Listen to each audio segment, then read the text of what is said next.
dünyaya gəlirsən bir bədənlə, boş, heç nəyin yox. Sonra başlayırsan qazanmağa, yığmağa falan, elə bilirsən bu sənindir. Sonra da yenə həmin bədəni götürüb gedirsən, düzdür. Bu arada deyirsən, mənim pulum, sənindir, apardır. Deyirsən, mənimdir. Necə, sənindir və necə qoyub gedirsən? Adam da özün, necə ola bilər? Sənindirsə ixtiyarın var, gücün çatır, apar həmişə sənin olsun. Apara bilirsən, yox. Sənin hətta, bunu bir alim deyir, səni ki adla çağırırlar, filan kes, o da sənin deyil, ona da sahib deyilsən. Cənazəvi qoyanda nə deyirlər? Deyirlər, meydi qaldır, bir filan kesi qaldır. Deyir, apar meydi yu, adın oldu meyd, elədir.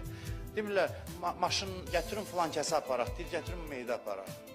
Adıva da sahib deyilsən.